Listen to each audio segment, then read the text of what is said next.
2 Samuel 12-13. Nathan rebukes David. 12 And the Lord sent Nathan to David. He came to him and said to him, There were 2 men in a certain city, the one rich and the other poor. The rich man had very many flocks and herds, but the poor man had nothing but one little ewe lamb, which he had bought. And he brought it up, and it grew up with him and with his children. It used to eat of his morsel and drank from his cup and lie in his arm's Hebrew bosom. Also verse 8:1 And it was like a daughter to him. Now there came a traveler to the rich man, and he was unwilling to take one of his own flock or herd to prepare for the guest who had come to him, but he took the poor man's lamb and prepared it for the man who had come to him. Then David's anger was greatly kindled against the man, and he said to Nathan, As the Lord lives, the man who has done this deserves to die, and he shall restore the lamb fourfold, because he did this thing, and because he had no pity. Nathan said to David, You are the man. Thus says the Lord, the God of Israel, I anointed you king over Israel, and I delivered you out of the hand of Saul. And I gave you your master's house and your master's wives into your arms and gave you the house of Israel and of Judah. And if this were too little, I would add to you as much more. Why have you despised the word of the Lord, to do what is evil in his sight? You have struck down Uriah the Hittite with the sword and have taken his wife to be your wife and have killed him with the sword of the Ammonites. Now therefore the sword shall never depart from your house, because you have despised me and have taken the wife of Uriah the Hittite to be your wife. Thus says the Lord, Behold, I will raise up evil against you out of your own house. And I will take your wives before your eyes and give them to your neighbor, and he shall lie with your wives in the sight of this sun. For you did it secretly, but I will do this thing before all Israel and before the sun. David said to Nathan, I have sinned against the Lord. And Nathan said to David, The Lord also has put away your sin, you shall not die. Nevertheless, because by this deed you have utterly scorned the Lord. Masoretic text The enemies of the Lord, Dead Sea Scroll The word of the Lord to the child who is born to you shall die. Then Nathan went to his house. David's child dies. And the Lord afflicted the child that Uriah's wife bore to David, and he became sick. David therefore sought God on behalf of the child. And David fasted and went in and lay all night on the ground. And the elders of his house stood beside him, to raise him from the ground, but he would not, nor did he eat food with them. On the 7th day the child died. And the servants of David were afraid to tell him that the child was dead, for they said, Behold, while the child was yet alive, we spoke to him, and he did not listen to us. How then can we say to him the child is dead? He may do himself some harm. But when David saw that his servants were whispering together, David understood that the child was dead. And David said to his servants, Is the child dead? They said, He is dead. Then David arose from the earth and washed and anointed himself and changed his clothes. And he went into the house of the Lord and worshipped. He then went to his own house. And when he asked, they set food before him, and he ate. Then his servants said to him, What is this thing that you have done? You fasted and wept for the child while he was alive, but when the child died, you arose and ate food. He said, While the child was still alive, I fasted and wept, for I said, Who knows whether the Lord will be gracious to me, that the child may live? But now he is dead. Why should I fast? Can I bring him back again? I shall go to him, but he will not return to me. Solomon's birth. Then David comforted his wife, Bathsheba, and went in to her and lay with her, and she bore a son, and he called his name Solomon. And the Lord loved him and sent a message by Nathan the prophet. So he called his name Jedidiah. Jedidiah means beloved of the Lord. 3 Because of the Lord. Rabbah is captured. Now Joab fought against Rabbah of the Ammonites and took the royal city. And Joab sent messengers to David and said, I have fought against Rabbah, moreover, I have taken the city of waters. Now then gather the rest of the people together and encamp against the city and take it, lest I take the city and it be called by my name. So David gathered all the people together and went to Rabbah and fought against it and took it. And he took the crown of their king from his head. The weight of it was a talent. A talent was about 75 pounds or 34 kilograms 4 of gold, and in it was a precious stone, and it was placed on David's head. And he brought out the spoil of the city, a very great amount. And he brought out the people who were in it and set them to labor with saws and iron picks and iron axes and made them toil out. Hebrew passed through 5 the brick kilns. And this he did to all the cities of the Ammonites. Then David and all the people returned to Jerusalem. Amnon and Tamar. 13. Now Absalom, David's son, had a beautiful sister, whose name was Tamar. And after a time Amnon, David's son, loved her. And Amnon was so tormented that he made himself ill because of his sister Tamar, for she was a virgin, and it seemed impossible to Amnon to do anything to her. But Amnon had a friend, whose name was Jonadab, the son of Shimeah, David's brother. And Jonadab was a very crafty man. And he said to him, O son of the king, why are you so haggard morning after morning?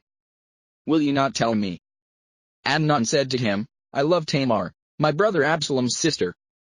Jonadab said to him, Lie down on your bed and pretend to be ill. And when your father comes to see you, say to him, Let my sister Tamar come and give me bread to eat, and prepare the food in my sight, that I may see it and eat it from her hand. So Amnon lay down and pretended to be ill. And when the king came to see him, Amnon said to the king, Please let my sister Tamar come and make a couple of cakes in my sight, that I may eat from her hand. Then David sent home to Tamar, saying, Go to your brother Amnon's house and prepare food for him. So Tamar went to her brother Amnon's house, where he was lying down. And she took dough and kneaded it and made cakes in his sight and baked the cakes. And she took the pan and emptied it out before him, but he refused to eat. And Amnon said, Send out everyone from me. So everyone went out from him. Then Amnon said to Tamar, Bring the food into the chamber, that I may eat from your hand. And Tamar took the cakes she had made and brought them into the chamber to Amnon her brother. But when she brought them near him to eat, he took hold of her and said to her, Come, lie with me, my sister. She answered him, No, my brother, do not violate nor humiliate. Also verses 14, 22, 32 6 Me, for such a thing is not done in Israel, do not do this outrageous thing. As for me, where could I carry my shame? And as for you, you would be as one of the outrageous fools in Israel. Now therefore, please speak to the king, for he will not withhold me from you. But he would not listen to her, and being stronger than she, he violated her and lay with her. Then Amnon hated her with very great hatred, so that the hatred with which he hated her was greater than the love with which he had loved her. And Amnon said to her, Get up. Go. But she said to him, No, my brother, for this wrong in sending me away is greater than the other that you did to me. Compare. Septuagint, Vulgate. The meaning of the Hebrew is uncertain 7 but he would not listen to her. He called the young man who served him and said, Put this woman out of my presence and bolt the door after her. Now she was wearing a long robe with sleeves or a robe of many colors. Compare Genesis 37:3, compare long robe, verse 19:8 For thus were the virgin daughters of the king dressed. So his servant put her out and bolted the door after her. And Tamar put ashes on her head and tore the long robe that she wore. And she laid her hand on her head and went away, crying aloud as she went. And her brother Absalom said to her, Has Amnon your brother been with you? Now hold your peace, my sister.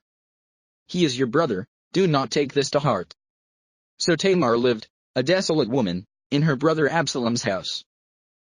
When King David heard of all these things, he was very angry. Dead Sea Scroll, Septuagint add but he would not punish his son Amnon, because he loved him, since he was his firstborn. 9 But Absalom spoke to Amnon neither good nor bad, for Absalom hated Amnon, because he had violated his sister Tamar.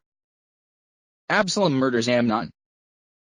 After 2 full years Absalom had sheep shearers at Baal-Hazor, which is near Ephraim, and Absalom invited all the king's sons. And Absalom came to the king and said, Behold, your servant has sheep shearers.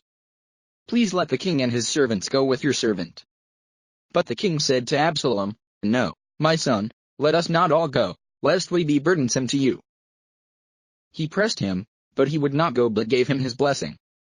Then Absalom said, If not, please let my brother Amnon go with us. And the king said to him, Why should he go with you? But Absalom pressed him until he let Amnon and all the king's sons go with him. Then Absalom commanded his servants, Mark when Amnon's heart is merry with wine, and when I say to you, Strike Amnon, then kill him. Do not fear, have I not commanded you? Be courageous and be valiant. So the servants of Absalom did to Amnon as Absalom had commanded. Then all the king's sons arose, and each mounted his mule and fled. While they were on the way, news came to David, Absalom has struck down all the king's sons, and not one of them is left." Then the king arose and tore his garments and lay on the earth. And all his servants who were standing by tore their garments. But Jonadab the son of Shimeah, David's brother, said, "Let not my lord suppose that they have killed all the young men, the king's sons, for Amnon alone is dead. For by the command of Absalom this has been determined from the day he violated his sister Tamar. Now therefore let not my lord the king so take it to heart as to suppose that all the king's sons are dead, for Amnon alone is dead." Absalom flees to Geshur. But Absalom fled. And the young man who kept the watch lifted up his eyes and looked, and behold, many people were coming from the road behind him, Septuagint the Horonaim road 10 by the side of the mountain. And Jonadab said to the king, "Behold, the king's sons have come, as your servant said, so it has come about." And as soon as he had finished speaking, behold, the king's sons came and lifted up their voice and wept. And the king also and all his servants wept very bitterly. But Absalom fled and went to Talmai the son of Ammihud, king of Geshur. And David mourned for his son day after day. So Absalom fled and went to Geshur, and was there 3 years.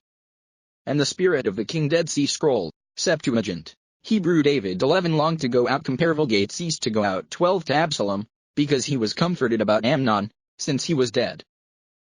Acts 19:23-20:16. About that time there arose no little disturbance concerning the way. For a man named Demetrius, a silversmith, who made silver shrines of Artemis, brought no little business to the craftsmen. These he gathered together, with the workmen in similar trades, and said, "Men, you know that from this business we have our wealth. And you see and hear that not only in Ephesus but in almost all of Asia this Paul has persuaded and turned away a great many people, saying that gods made with hands are not gods. And there is danger not only that this trade of ours may come into disrepute but also that the temple of the great goddess Artemis may be counted as nothing, and that she may even be deposed from her magnificence, she whom all Asia and the world worship."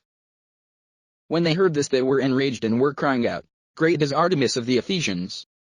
So the city was filled with the confusion, and they rushed together into the theater, dragging with them Gaius and Aristarchus, Macedonians who were Paul's companions in travel. But when Paul wished to go in among the crowd, the disciples would not let him. And even some of the Asiarchs, that is, high-ranking officers of the province of Asia, one who were friends of his, sent to him and were urging him not to venture into the theater. Now some cried out one thing, some another, for the assembly was in confusion, and most of them did not know why they had come together. Some of the crowd prompted Alexander, whom the Jews had put forward. And Alexander, motioning with his hand, wanted to make a defense to the crowd. But when they recognized that he was a Jew, for about 2 hours they all cried out with one voice, "Great is Artemis of the Ephesians!" And when the town clerk had quieted the crowd, he said, "Men of Ephesus, who is there who does not know that the city of the Ephesians is temple keeper of the great Artemis, and of the sacred stone that fell from the sky? The meaning of the Greek is uncertain too, seeing then that these things cannot be denied. You ought to be quiet and do nothing rash. For you have brought these men here who are neither sacrilegious nor blasphemers of our goddess. If therefore Demetrius and the craftsmen with him have a complaint against anyone, the courts are open, and there are proconsuls. Let them bring charges against one another. But if you seek anything further, some manuscripts seek about other matters 3, it shall be settled in the regular assembly. For we really are in danger of being charged with rioting today, since there is no cause that we can give to justify this commotion." And when he had said these things, he dismissed the assembly. Paul in Macedonia and Greece. 20 After the uproar ceased, Paul sent for the disciples, and after encouraging them, he said farewell and departed for Macedonia. When he had gone through those regions and had given them much encouragement, he came to Greece. There he spent 3 months, and when a plot was made against him by the Jews, Greek Idaeoi probably refers here to Jewish religious leaders, and others under their influence, in that time. Also verse 19, for as he was about to set sail for Syria, he decided to return through Macedonia. So Peter the Berean, son of Pyrrhus, accompanied him, and of the Thessalonians, Aristarchus, and Secundus, and Gaius of Derbe, and Timothy, and the Asians, Tychicus and Trophimus. These went on ahead and were waiting for us at Troas, but we sailed away from Philippi after the days of unleavened bread, and in 5 days we came to them at Troas, where we stayed for 7 days. Eutychus raised from the dead. On the first day of the week, when we were gathered together to break bread, Paul talked with them, intending to depart on the next day, and he prolonged his speech until midnight. There were many lamps in the upper room where we were gathered. And a young man named Eutychus, sitting at the window, sank into a deep sleep as Paul talked still longer. And being overcome by sleep, he fell down from the third story and was taken up dead. But Paul went down and bent over him, and taking him in his arms, said, "Do not be alarmed, for his life is in him." And when Paul had gone up and had broken bread and eaten, he conversed with them a long while, until daybreak, and so departed. And they took the youth away alive, and were not a little comforted. But going ahead to the ship, we set sail for Assos, intending to take Paul aboard there, for so he had arranged, intending himself to go by land. And when he met us at Assos, we took him on board and went to Mytilene. And sailing from there we came the following day opposite Chios. The next day we touched at Samos, and some manuscripts add after remaining at Trogilium 5 the day after that we went to Miletus. For Paul had decided to sail past Ephesus, so that he might not have to spend time in Asia, for he was hastening to be at Jerusalem, if possible, on the day of Pentecost. Psalm 119:145, 152. Koth. With my whole heart I cry, answer me, O Lord. I will keep your statutes. I call to you, save me, that I may observe your testimonies. I rise before dawn and cry for help. I hope in your words. My eyes are awake before the watches of the night, that I may meditate on your promise. Hear my voice according to your steadfast love. O Lord, according to your justice give me life. They draw near who persecute me with evil purpose. They are far from your law, but you are near, O Lord. And all your commandments are true. Long have I known from your testimonies that you have founded them forever. Proverbs 16:21, 22. The wise of heart is called discerning, and sweetness of speech increases persuasiveness. Good sense is a fountain of life to him who has it, but the instruction of fools is folly.